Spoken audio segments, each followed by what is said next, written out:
The Vietnam War was a tragic and pivotal event in the second half of the 20th century.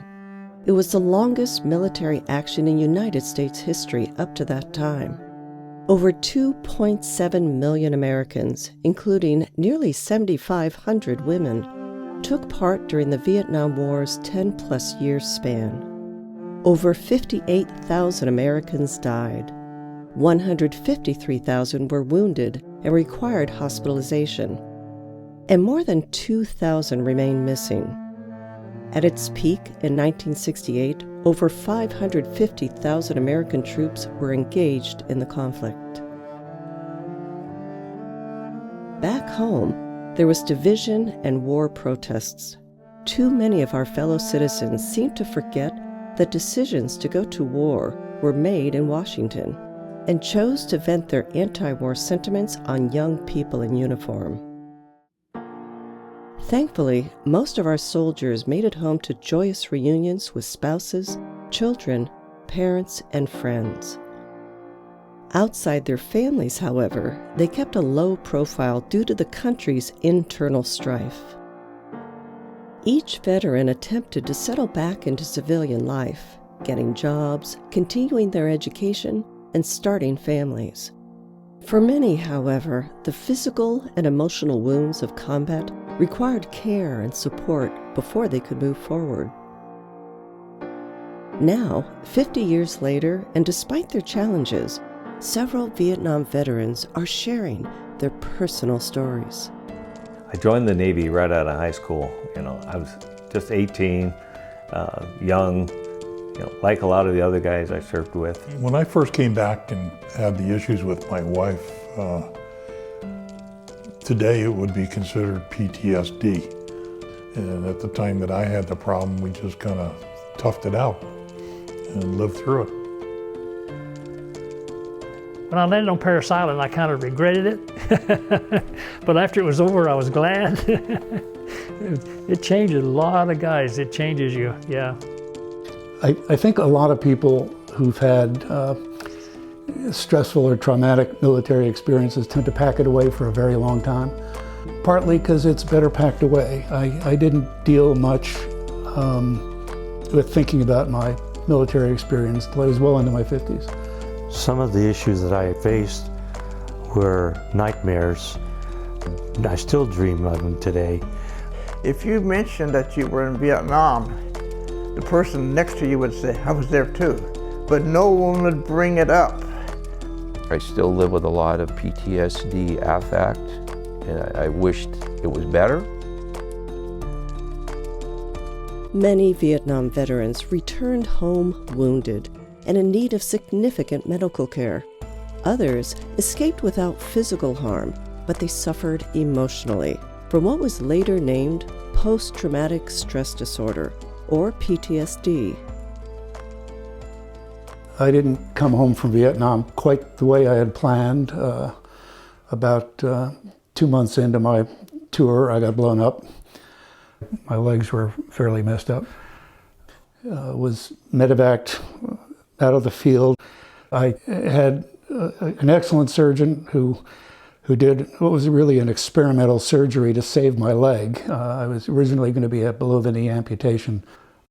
Every seriously wounded soldier I know, when he realized he'd been hit, the first thing he did was check his equipment and thank whoever he was going to thank that it was still there. I was at the Walson Army Hospital for most of the next year. And in a military hospital, there's always a lot of people who are worse off than you are, which I think psychologically helps limit some of the self-pity. So all things considered, I was blessed. I've got an ankle that doesn't work, and I've got a couple of titanium knees. But I also, perhaps perversely, gained a perspective that other things are important. Returning home, I was in Japan in the hospital. Finally, the doctor came to me and said, "You're going home." He says, "You're not going back."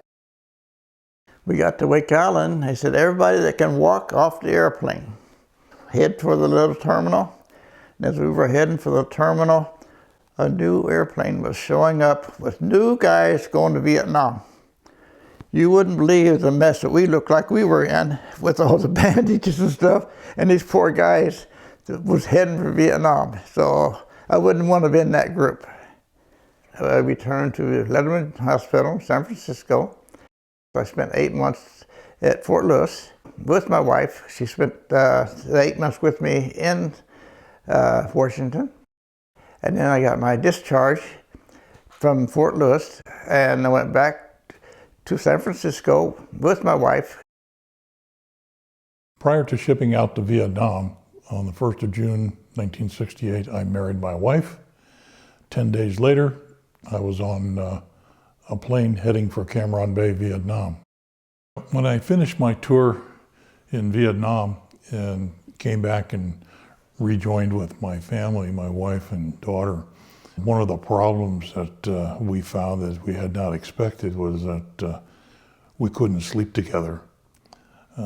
My time when I was in a combat area, we never actually took a break.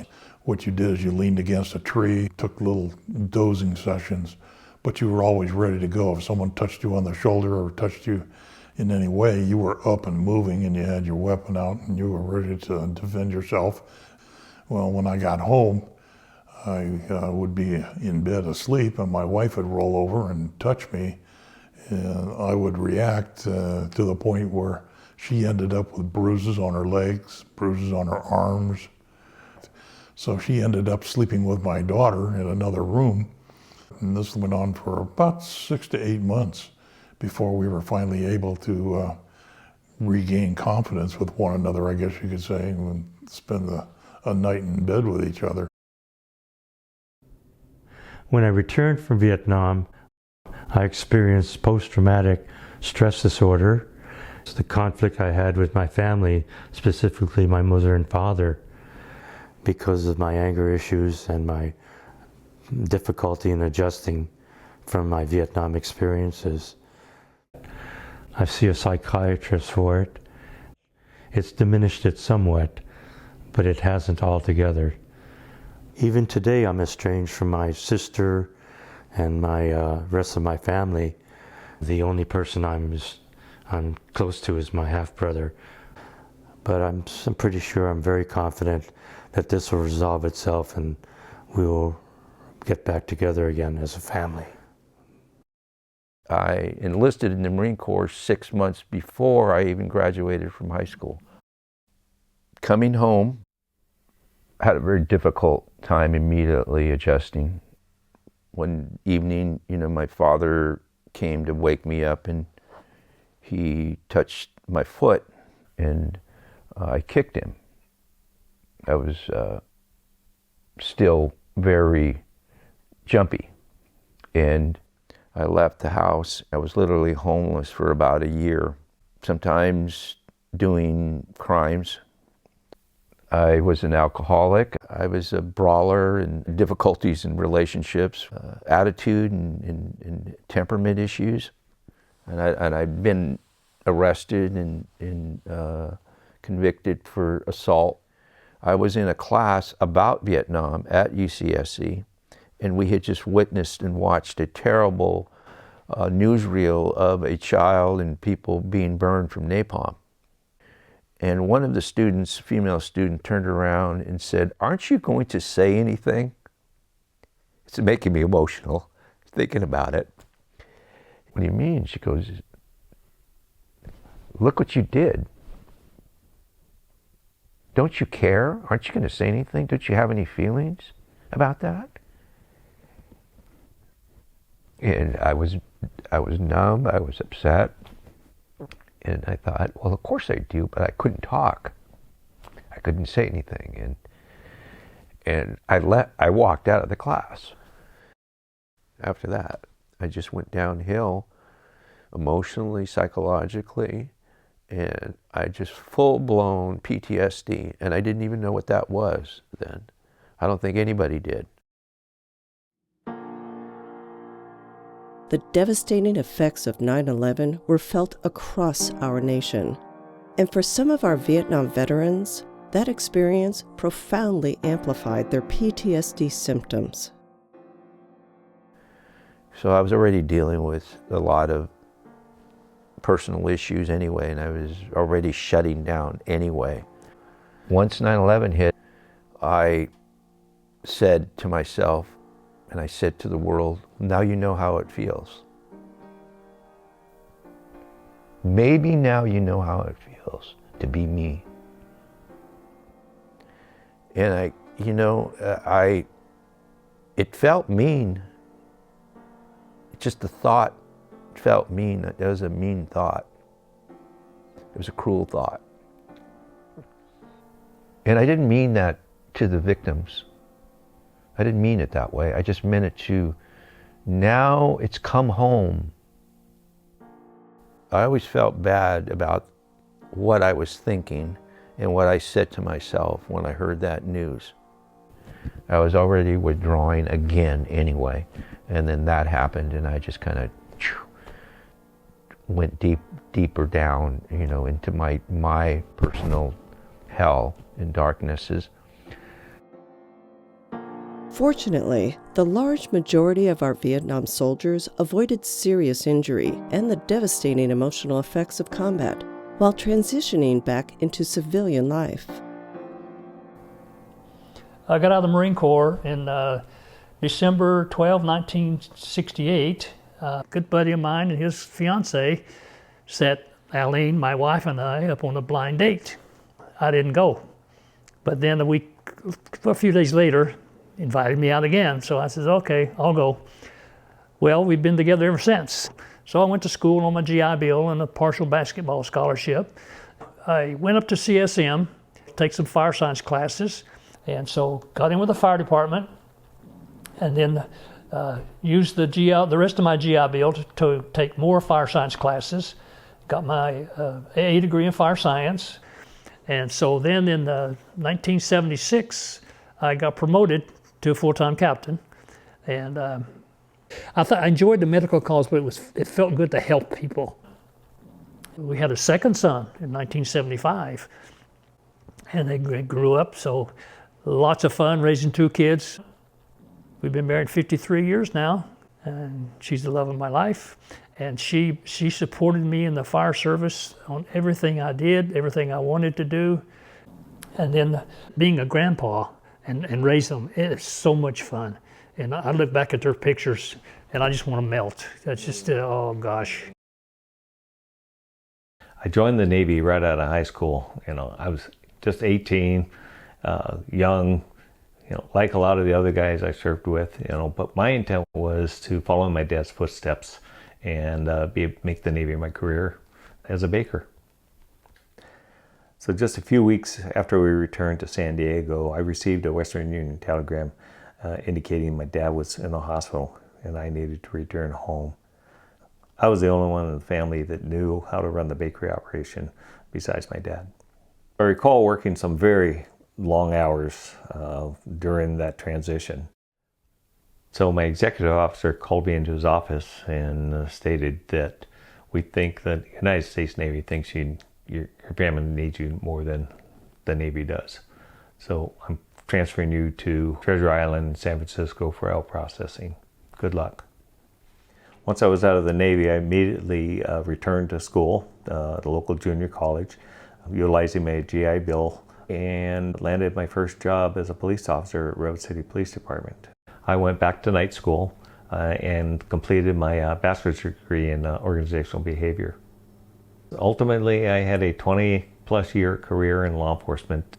I was disability retired in 1993 with a bad back. Fortunately, during my law enforcement career, I made the decision to join the Army National Guard with a focus on the Military Police Corps, kind of a parallel career path. 3 years later, I transitioned to the corporate world. Sony Corporation, and actually a new subdivision called PlayStation. Joined as a security manager.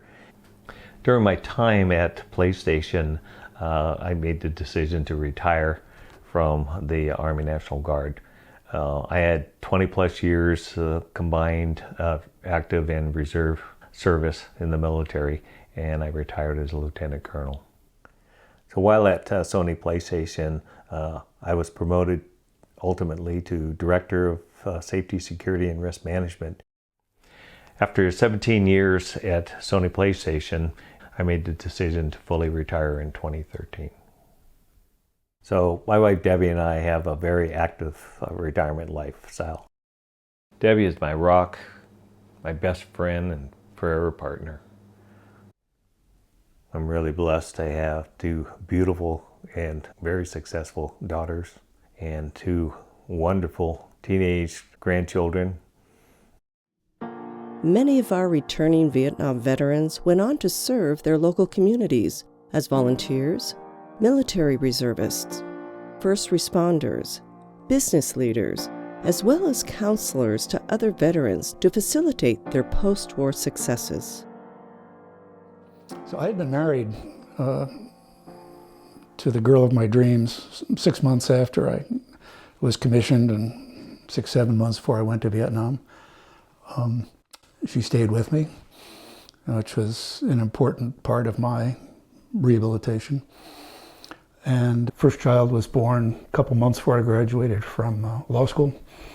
Second was born after I'd been at a large New York law firm for a couple of years. One of the things about the military experience is it helped put a lot of other things in perspective, and gave me a certain brashness I probably wouldn't have had otherwise. When I interviewed for the spectrophysics job, at one point one of the senior executives established eye contact, leaned into my personal space and said, "Okay, we understand you're a good lawyer, but are you a manager?" And I just said, "Well, does 30 teenagers with automatic weapons count?" And I got that job. You look for a couple things to spend your time. I'm involved with a veterans narrative therapy group that meets at San Quentin Prison. And that's been a very meaningful experience for me. And after I'd been there the first few months, I've done this about 7 years now, one of the more experienced volunteers said, "Well, is it starting to work on you yet?" And I basically said, "Yes, but ask me how in another year and maybe I'll tell you." I went back to work as a cabinet maker, millwright. Then after that, trim carpenter. Then after I got my contractor's license, I started my own company of Cleveland Construction, and I was able to build a coin laundry in South San Francisco. At one time we had 5 laundries and worked a lot of hours. It's been really a good life. When my wife and I got married very young, she was 17, I was 20. We've got 59 years together. And after 6 years, our daughter was born. My wife and daughter has really been involved in the laundry business all these years. We have belonged to the same church 40 some odd years, and it's one of the staples in our life. I was what we call born again. That got me through Vietnam. I never was afraid of dying, never have been, never will be. December of 1972, we were gifted with another daughter. I was also inspired to go back to school. I was going to College of San Mateo, taking police science courses, and I got hired by the Redwood City Police Department. So 1 year and 1 day after making lieutenant, I was promoted to captain. And then in December of 2004, I decided to retire. I had 33 years in the system. And my secondary career was primarily military. After I got my commission as an officer in the National Guard, I did go back to the Army Reserve, spent 30 years in the military. I retired out as a major. And then I met what would be my wife, and been married, to her ever since. I still live with a lot of PTSD affect, but I've learned to manage it. I've learned to cope. I was in this court-ordered rehab or counseling for my alcohol abuse. That counselor suggested I might derive some benefit from this Vietnam Veterans Peer Counseling Group. For a few years, I became, very committed to that group. It was helpful to me. And that was 1983, and I haven't drank since. Things started to happen. I started to accomplish goals that I had set out for myself years ago.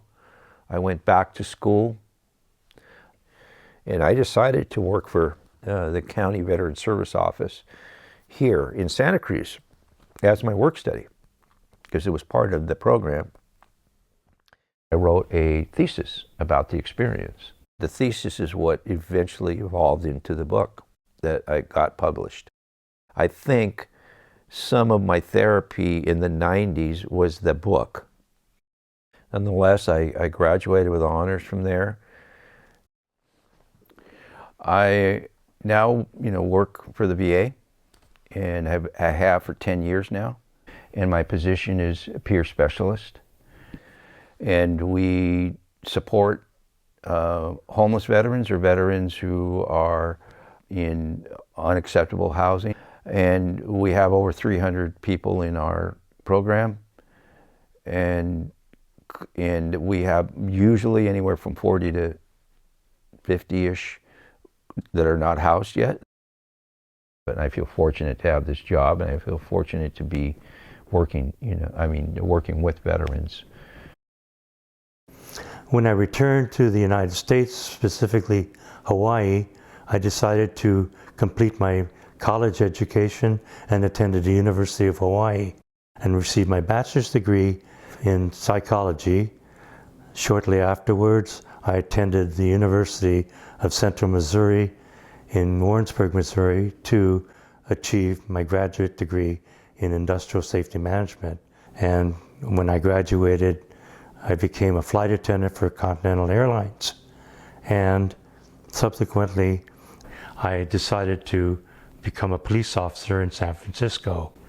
I'm fully retired, and what I've accomplished is being a 28-year volunteer for the American Red Cross in first aid and CPR. Presently, I'm involved with the local chapter of the Honor Flight Bay Area, which is a national organization which sends the veterans to Washington, D.C.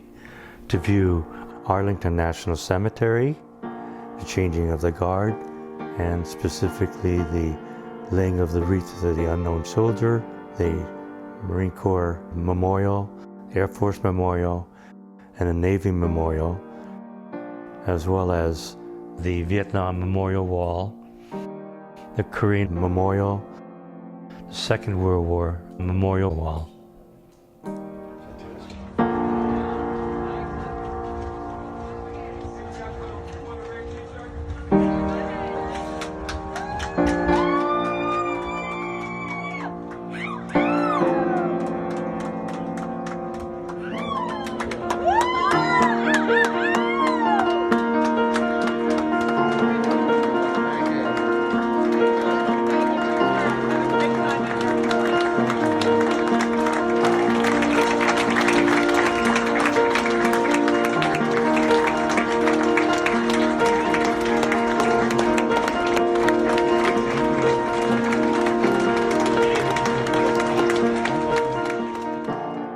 Yes, they are seniors now, and with time and assistance, most have gotten past the physical and mental scars of their experiences to lead rewarding post-military lives with their families.